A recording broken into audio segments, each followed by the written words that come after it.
Hey guys, Blue Delta Wolf again. I'm here with another Sweet 60. This is the blue-red deck called Mindstorms, Niv Mizzet. I'm a big fan of this deck. It's really strong, but I would say deceptively so. It's not obviously strong from the beginning, and I think a lot of people would think that it's not that good. But without meaning to cause offense to anyone, it's because it's more of an expert deck. You have to have a pretty deep knowledge of Magic to be able to use this deck really effectively. So yeah, it's like a lot of different sources of damage. It's very tricky. There's lots of options. It's one of those decks. It's fun to use. It doesn't always go in your favor, of course, but so let's go through the Sweet 60 then. So obviously you're going to have counter because you're a blue deck. Now things like this that deal 1 damage to target creature or player don't seem that significant, but this deck's designed to have a lot of different sources of damage from different places, so you never know where the damage is going to come from. That's why it's effective. So if you combined a Thunder Strike with that Razorfin Hunter, or 2 Razorfin Hunters and a Thunder Strike, or you know, something like this, you do X damage and they think they've survived, but then you flip that guy and they do another damage. Arc Lightning, 3 damage divided as you choose. It's a little bit like Chandra's deck, but with balls and options. So yeah, there's a lot of burning in this deck, but it feels different for some reason. Like, Electrode is amazing, because you can deal 1 damage, and they think they've survived, and then use any instant or sorcery spell, and untap him, so you can do another damage. I mean, you combine that with 2 Razorfin Hunters and an Electrolyze, for example, you can see where the beauty lies. That one deals damage directly to the target player, but it also draws you a card, that's why it's good. We Dragonauts, every instant and sorcery spell you use, they get buffed. This guy's kind of weird. He's hard to run, but you have to see the beauty of it. He's always going to be there, so if they target it for any reason, he dribbles away and comes back to your hand.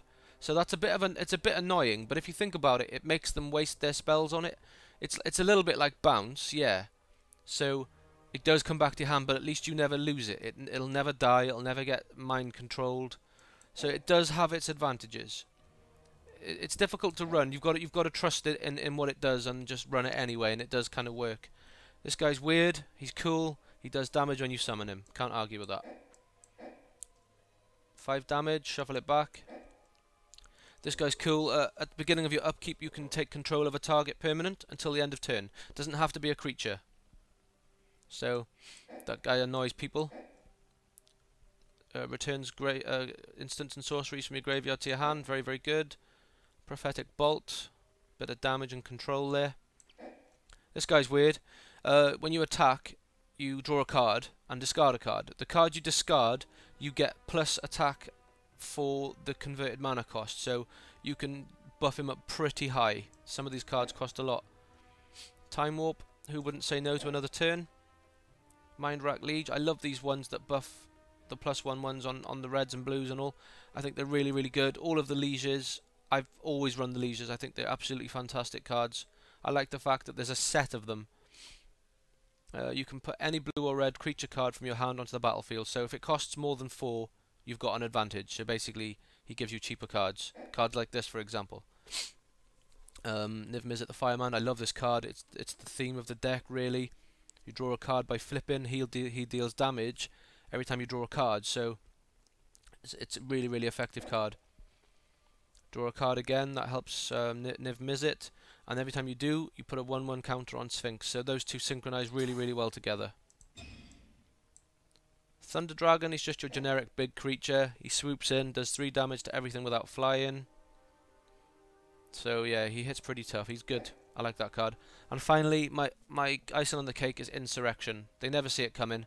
All the creatures on the board, you've got a lot of mana up. You use this, you gain control of every creature on the board. That's a game-winning card right there. Very effective.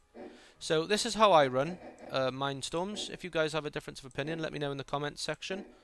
As always, I do appreciate you watching my videos. Feel free to rate, comment and subscribe, and I'll be back with more of these. Thanks very much for watching. Take it easy.